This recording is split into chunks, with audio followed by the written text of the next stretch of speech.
Oke, yang terakhir itu adalah clustering, di mana eh, yang membedakan clustering, association, dan classification itu ada di kata kunci, di mana classification itu fokusnya ada namanya label pada data aktual, sedangkan association tidak ada dan clustering tidak ada. Namun, association itu melihat hubungan antara data aktualnya.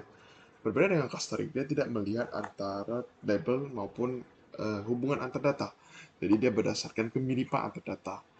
Jadi clustering itu adalah salah satu teknik dari unsupervised learning, di mana unsupervised learning itu adalah teknik tanpa menggunakan data. Salah satunya itu classification dan clustering juga, di mana ada proses untuk mengelompokkan data ke dalam beberapa cluster atau kelompok sehingga data dalam satu cluster memiliki kemiripan yang maksimum dan data antar cluster memiliki kemiripan yang minimum. Jadi misalnya nih, kita contoh aja deh.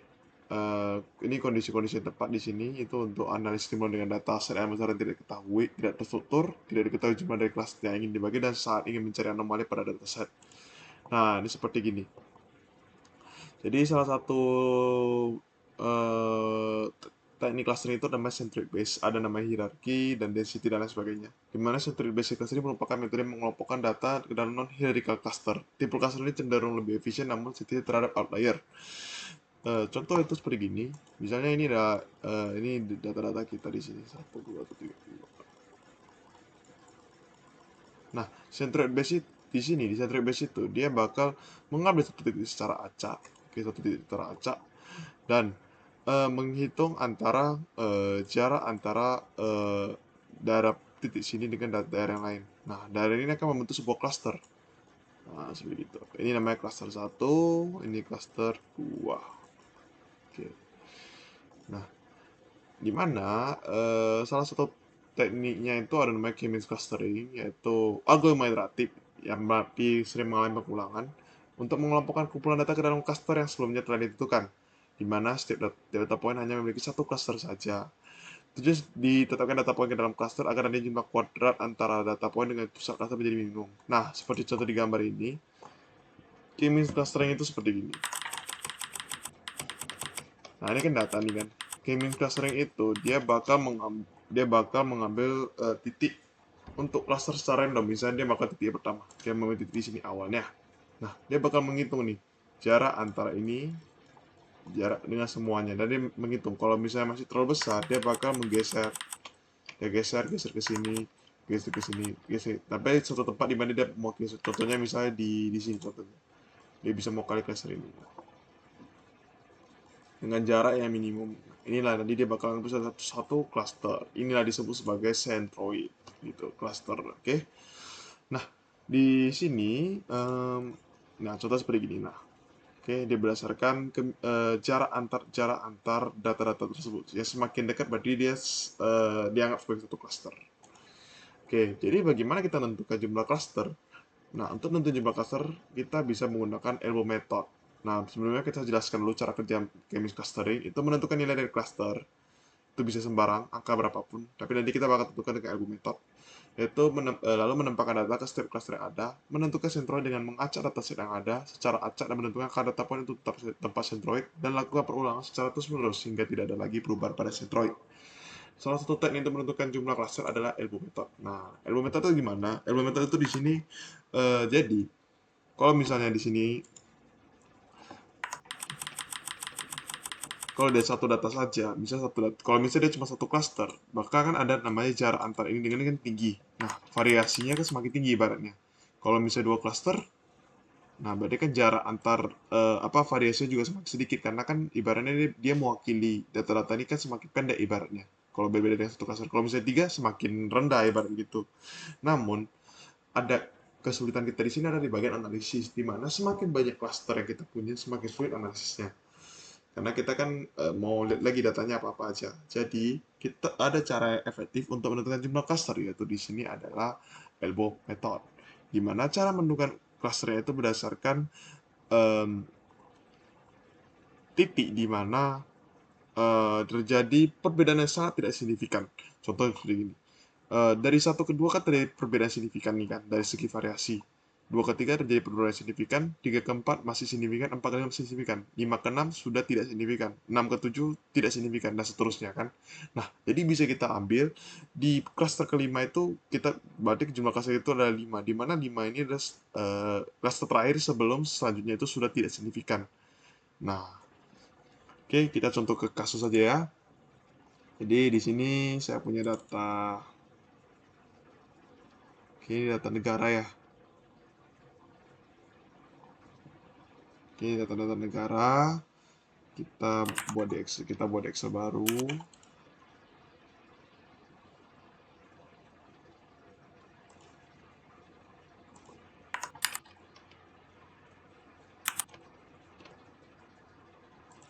Oke, ini kita paste di sini. Oke, seperti biasa kita ubah dulu settingannya. Jangan lupa option di sini kita cek advance. Oke, sudah dimatikan. Baru klik data text to column, delimited. Ini tabnya kita matikan, pilih koma saja. Oke, finish. Oke. Nah, di sini ada data yang sifatnya seperti ya.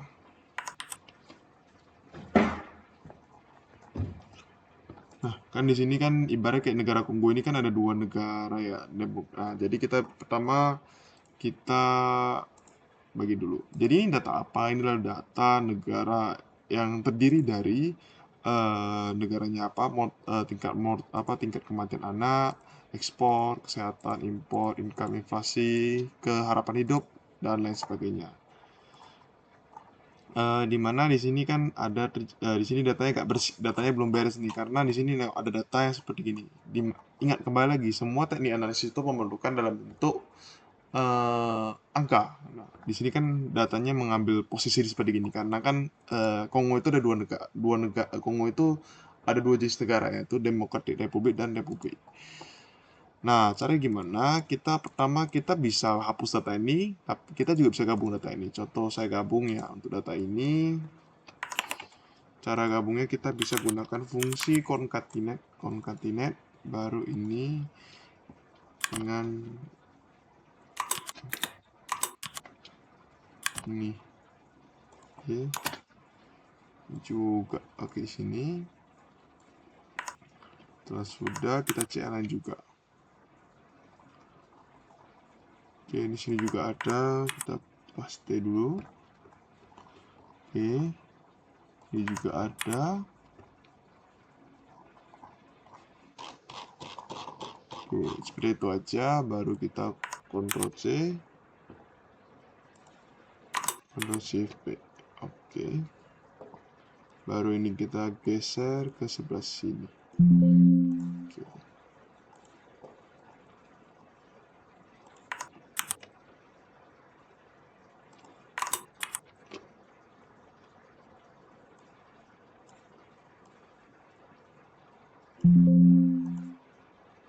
Oke, di sini juga.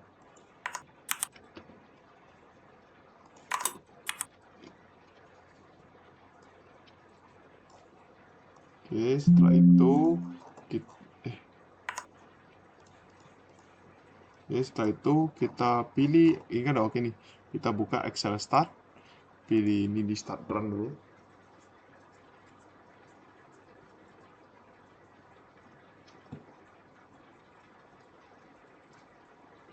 Oke, pilih Machine Learning, pilih K-means clustering. Oke, di sini observation atau variabel ini kita pilih ini semua. Kita pilih semua ini yang merupakan data-datanya itu. Lalu di sini ini ada namanya row label. Row label itu ibaratnya label dari setiap data tersebut. Contoh misalnya kayak gini. Kematian anak itu 90,2, ekspor 10, HAL 7,58 dan sebagainya. Ini kan adalah data untuk negara Afghanistan. Nah, dia bahkan menandai ini sebagai sebuah data untuk beberapa data ini merupakan data dari Afghanistan. Contoh seperti ini lagi. Misalnya ini 4,8, 19,8 dan lain sebagainya ini. Nah, ini merupakan data untuk negara Australia seperti itu. Kita pilih di sini, kita pilih, kita enter. Lalu di sini kita buat kelasnya. Ini di sini kita bahkan menghasilkan jumlah ilmu metode, ibaratnya cluster yang kita butuhkan. Nah, di sini kita buat 1 sampai 10 dulu untuk mencari jumlah cluster yang terbaik.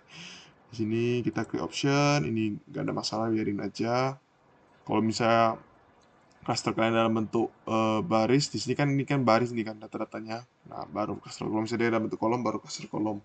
Iterasi itu jumlah iterasi, buat 500, ini bebas kalian mau berapa. Convergence ini bebas juga. Repetition ini jumlah pengulangannya. Lalu, ini jumlah uh, ulang titiknya di barannya. Baru di sini missing data, output dan lain sebagainya ini oke aja. Continue. Oke.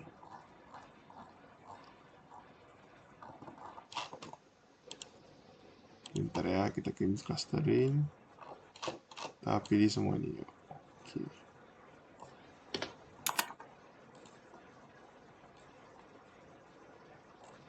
Bentar. Oke.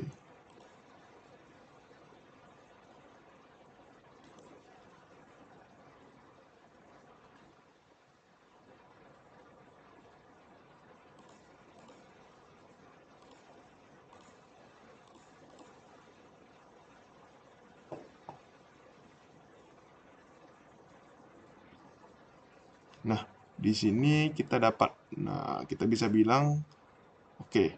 Nah, kita lihat dari elbow method ini. Elbow method ini kita bisa lihat kalau bahwasannya di angka 4 ini dia tidak signifikan. Kalau 5 ke 6 ini terjadi peningkatan variasi, otomatis kita nggak mungkin dong kita ambil yang variasi tinggi. Jadi kita ambil 4 sebagai jumlah cluster. Baru balik ke machine learning tadi. Di sini kita buat from 4 to 4. Oke, baru kita klik oke. Nah, bakal keluar seperti ini.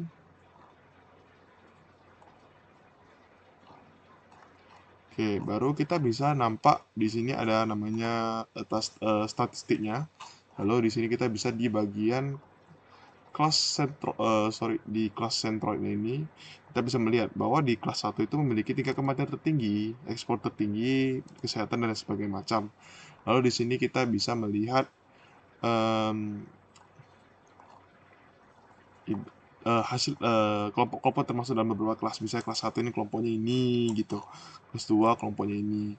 Nah, berdasarkan data-data itu kalian harus bisa menganalisis. Contohnya seperti yang data pertama nih. Data pertama ini adalah data menunjukkan bahwasannya data dengan negara yang dengan kematian tertinggi. Bahwa kita bisa simpulkan juga bahwasannya negara dengan kelas 111 ini merupakan negara dengan tingkat kematian anak tertinggi seperti gitu dan lain sebagainya. Oke, jadi ini sebenarnya mainnya ke analisis nanti, ibaratnya susah. Oke, itu untuk clustering sih cuma sampai segini aja sebenarnya. Di sini juga ada rekapitulasi lah ibaratnya ini kelas berapa, kelas apa, kelompok apa gitu. Oke, mungkin itu aja sih untuk clustering. Sekian.